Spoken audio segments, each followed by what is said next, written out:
আপনারা দেখছেন ইসলামিক অনুষ্ঠান জীবন জিজ্ঞাসা, সৌজন্যে ট্রাভেল লিগ,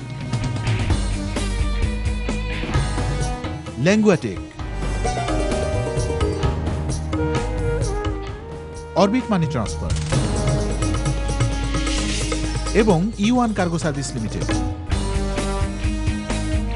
তোমরা আল্লাহর কোন কোন নিয়ামত করবে অস্বীকার, যেখানেই তাকাবে দেখবে শুধু তার নিয়ামত সম্ভার।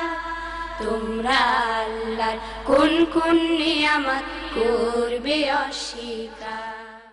রাহমাতুল্লাহি ওয়া বারাকাতুহু। প্রিয় ভাই বোনেরা, আমরা সর্বশেষ সেগমেন্টকে সাথে করে উপস্থিত হলাম বিজ্ঞাপন বিরতি শেষে। শুরুতে একজন মুরব্বীর প্রশ্ন, সেটা হচ্ছে তিনি হচ্ছেন ময়না মিয়া সাহেব, সাউথ এন্ড থেকে প্রশ্ন করেছেন, খুবই গুরুত্বপূর্ণ। প্রশ্নটা হচ্ছে এই দেশে যে পানিগুলো আছে সেগুলো হচ্ছে দূষিত পানি থেকে রিফাইন করা।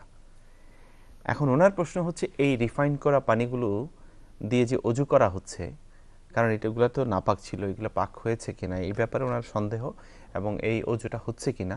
আমরা চলে যাচ্ছি আমাদের সম্মানিত মেহমানের কাছে।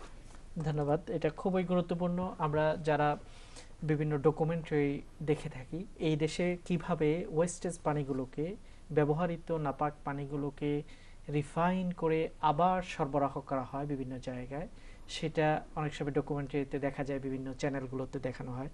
এতে করে দেখা যাচ্ছে যে এটা খুব ময়লা পানি, কিন্তু সেটাকে রিফাইন করে খুব ফ্রেশ পানি হিসেবে আবার দেওয়া হচ্ছে। আমরা সেগুলোকে অজুতে ব্যবহার করছি, গোসলে ব্যবহার করছি। তবে খাবার পানিটা পৃথক থাকে, সেগুলো এটা নয়, দূষিত পানি নয়, সেটা ভিন্নভাবে দেওয়া হয়। এখন এই ওয়েস্টেজগুলোকে যে রিফাইন করে ভালো করে পানি দেওয়া হচ্ছে, এতে করে আমাদের অজুটা হলো কিনা। কারণ ফিকহের কিতাবে আমরা পড়েছি যে ব্যবহৃত পানিকে আবার ব্যবহার করলে অজু হবে না। যেমন আপনি একবার পানিকে অজু করলেন, ওই পানিগুলো বাকেটে পড়লো, সেগুলো দিয়ে আবার দ্বিতীয়বার যদি আপনি অজু করেন বা গোসলে ব্যবহার করেন, আপনার অজু এবং গোসল কিছুই হবে না। এটাকে মায়ে মুস্তামাল বলা হয়, ব্যবহৃত পানি। তাহলে এই পানিগুলো তো ব্যবহৃত, আরও নাপাক জায়গায়ও ব্যবহার হতে পারে। এরপরে যে আমরা সেই পানি দিয়ে অজু করছি, সেটা কি করে হবে? এর উত্তরে দেখা যায় যে মুসলিম যারা স্কলার আছে, পানি ইত্যাদি ব্যাপারে যারা গবেষণা করেন, তাদের গবেষণা হলো এই যে রিফাইন করার পর পানি তার ন্যাচারালনেসকে আবার ফিরে পায়। অর্থাৎ একটা পানি অজু করার জন্য যে পানি দরকার, এই পানিতে তিনটা জিনিস আছে। এই তিনটা জিনিস যদি পুনরায় কোনো প্রক্রিয়াজাতকরণের মাধ্যমে, প্রসেসের মাধ্যমে যদি আবার ফিরে আসে, তখন সেটা দিয়ে অজু করা যাবে, গোসল করা যাবে, এটা পাক পানি হিসেবে গ্রহণ করা হবে। কি কি জিনিস? একটা হচ্ছে পানির নিজস্ব একটা গন্ধ আছে। যদি যেমন পানিকে যদি আপনি সেখানে দুর্গন্ধ এসে যায়, পানির গ্রান যদি নষ্ট হয়ে যায়, তাহলে সেটা পানির তার ন্যাচারাল অবস্থা নেই। তো পানির তার নিজস্ব যেই একটা গ্রান, পানির নিজস্ব একটা যে স্বাদ, পানি মুখে নিলে একটা স্বাদ অনুভব হয়, ওইটা। এবং 3 নম্বর হলো পানির যে তরলতা। এই তিনটা জিনিস যখন ঠিক থাকবে, আবার আগের অবস্থায় ফিরে আনা হয় রিফাইনের মাধ্যমে, তখন সেটা অজু উপযুক্ত পানি হিসেবে পরিগণিত হবে। কাজে রিফাইনের মাধ্যমে যে পানিগুলো আমরা পাচ্ছি, সেখানে ন্যাচারাল পানির যেই বৈশিষ্ট্য, ওই বৈশিষ্ট্যগুলো ফিরে আসে। সেই প্রেক্ষিতে রিফাইন করা পানি দিয়ে আমরা গোসল এবং অজু বা ভালো কাজে আমরা ব্যবহার করতে পারবো, তাতে কোনো অসুবিধা হবে না। প্রশ্নটি খুবই গুরুত্বপূর্ণ। অনেক সময় হঠাৎ রিফাইন করার প্রসেসটা দেখলে অনেকেরই সন্দেহ জাগতে পারে যে এই পানি দিয়ে আমরা যে অজু গোসল করছি হচ্ছে কিনা। কাজেই যিনি প্রশ্নটি করেছেন জনাব ময়না মিয়া সাহেব, আপনাকে ধন্যবাদ এই গুরুত্বপূর্ণ প্রশ্নটি করার জন্য। জাযাকুমুল্লাহ। আমরা চলে যাচ্ছি কলারের কাছে। অনেকক্ষণ কল নেওয়া হয়নি, আমরা দুঃখ প্রকাশ করছি। আমরা যাচ্ছি কলারের কাছে। আসসালামু আলাইকুম। আসসালামু আলাইকুম। ওয়ালাইকুম আসসালাম ওয়া রাহমাতুল্লাহ। আমি একটা প্রশ্ন করতাম স্যার, মেলার উপরে অত মুসলিম মানুষ ভাই বোনেরা যেন মেলা যায়, একটা যাওয়া ঠিক আছে, নিয়ে মেলা জানিয়া যে যাওয়া ও এটা খুব বড় গুনাহ। আর আমরা লাগি মেলা যাওয়া ঠিক আছে না ঠিক না? ওকে বোন, জাযাকুমুল্লাহ। আর একটা সতম চাই যে আপনার ফারোইনতে একটা মেলার উপরে চোখ শো রাখবানি, যত মানুষ যারা জানরা না যে মেলা গেলে কত বড় গুনাহ হইব, টানটানা লাগে সুবিধা হইব, যে নেক্সট যাইতা না। বিকজ লাইক যে এটা বড় বড় মেলা ওর আর আরো করে যেটা মানুষ আছেন টান টান ইন্সপায়ার করা হয়েছে যাইবার লাগি বা দাওয়াত দেওয়া হয় তো ইসলাম দাওয়াত দিতাম মেলা so that would help us if we could put a show on topic Thank of you. মেলা thank you so much, it's a beautiful question. আমার মনে হয় আমরা সময় শেখের উপযোগী কাছে- একটি জি। প্রশ্ন এবং একজন ঈমানদার মানুষের ঈমানি চেতনা থেকে নির্গত এই প্রশ্নটিকে আমরা স্বাগতম জানাচ্ছি এবং আল্লাহর দরবারে দোয়া করছি এরকম সকলের বিবেক যেন জাগ্রত হয়। মেলা করা, মেলা মানে হলো মিলন, অনেক মানুষ জমায়েত হবে, ইউকে ইউরোপের যারা বাংলাদেশি আছে তারা এক জায়গায় যদি একত্রিত হয় একটা মিলন পুনর্মিলন ইত্যাদি হয়, সেটা তো অন্যায় হতে পারে না, সেটা ভালো জিনিস এবং এই মিলনের মাধ্যমে দেশীয় দেশাত্মবোধ ভ্রাতৃত্ববোধ এগুলো জাগ্রত হবে, সেটা অবশ্যই অবশ্যই প্রশংসনীয়। কিন্তু আজকাল মেলাগুলোর মাধ্যমে আমরা কি দেখতে পাই যে যেমন গত সপ্তাহে একটা মেলা হলো লন্ডনে, বার্মিংহামে মেলা হবে, নানা শহরগুলোতে মেলা হচ্ছে এবং আমরা শুনেছি যে লন্ডনের মেলার জন্য 350,000 পাউন্ড একদিনের জন্য বাজেট রাখা হয়েছে। প্রতিটি পয়সা মুসলমানরা যে ব্যয় করে, আয় করে এবং ব্যয় করে, কিয়ামতের ময়দানে মৌলিক 5টি প্রশ্ন যেগুলো হবে, যেই প্রশ্নের উত্তর দেওয়া ছাড়া মানুষ নড়াচড়া করতে পারবে না, তার মধ্যে একটি প্রশ্ন হবে যে এই সম্পত্তি তুমি কিভাবে উপার্জন করেছো, কিভাবে ব্যয় করেছো। আমরা দেখি যে একদিনের জন্য যে 350,000 পাউন্ড খরচ হলো এবং বাজেট করা হলো, এটা দিয়ে তো একটা বড় প্রতিষ্ঠান করা যেত যেটা বাংলাদেশি মানুষের কল্যাণে আসতো, বাংলাদেশে যদি হতো অনেক গরিব মানুষরা উপকৃত হতে পারত। দ্বিতীয় হলো যে আজকাল যে বৈশাখী মেলা বা বাংলাদেশের সংস্কৃতিকে উপস্থাপনের মতো গুরুত্বপূর্ণ একটি কাজকে কলুষিত করা হচ্ছে অশ্লীলতা, অশ্লীল অঙ্গভঙ্গি ইত্যাদির মাধ্যমে, যেখানে কোনো আর্ট নেই, যেখানে কোনো শৈল্পিক কোনো রুচিবোধ নেই। যদি হতো যে বৈশাখের যে গানগুলো আছে, বাংলাদেশের গান কিংবা বাংলাদেশের সংস্কৃতি সাহিত্য, সেগুলোকে নতুন প্রজন্মের কাছেই বা বাইরের মানুষদের কাছে, অন্য জাতির কাছে উপস্থাপন করার যদি উদ্দেশ্য, এটা একটা মহৎ লক্ষ্য হতে পারত।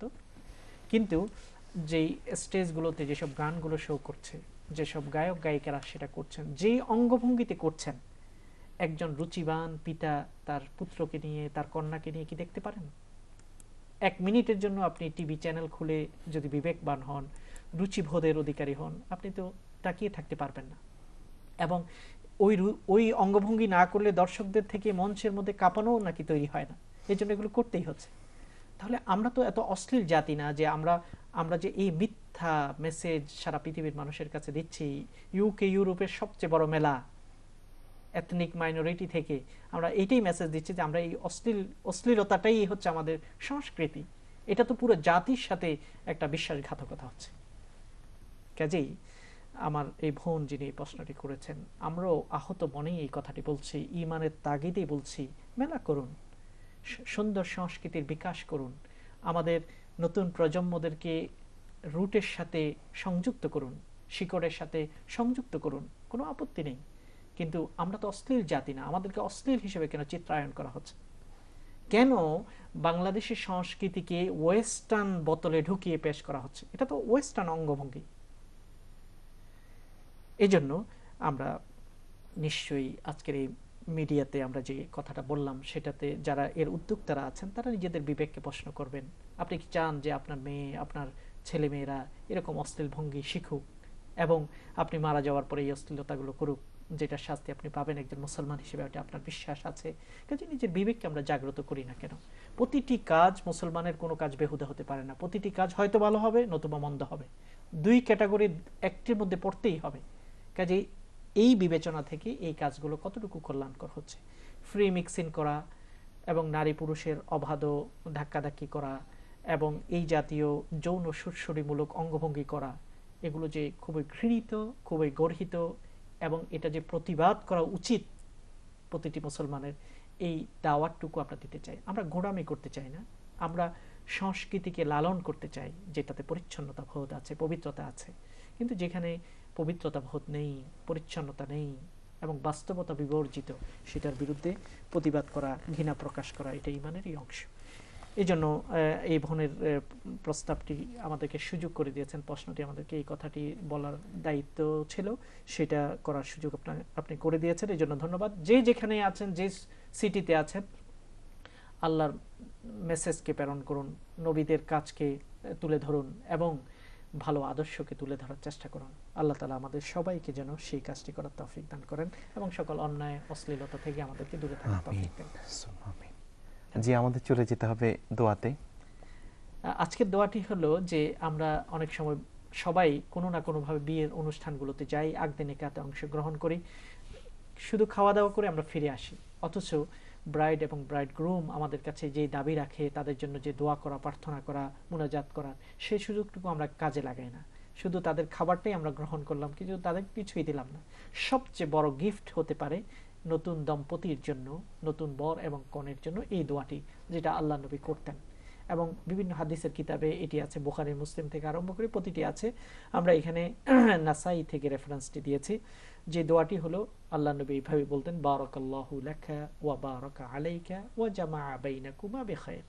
বারাকাল্লাহু লাকা, আল্লাহ তোমাকে যেন বরকত দান করেন, তোমাকে যেন আল্লাহ মঙ্গল দান করেন। ওয়া বারাকা আলাইকা, এবং বরকত যেন তোমাকে ঘেরাও করে রাখে, আচ্ছাদিত করে রাখে, চতুর্দিক থেকে তোমাকে যেন কল্যাণ ঘেরাও করে রাখে। ওয়া জামাআ বাইনাকুমা বিখাইর, স্বামী স্ত্রীর বন্ধনটি যেন কল্যাণের উপর ভিত্তি করে সুদৃঢ় হয়। এর চেয়ে সুন্দর গিফট আর কি হতে পারে নতুন দম্পতির জন্য? এই গিফটটুকু আমরা দিতে কার্পণ্য বোধ করব না।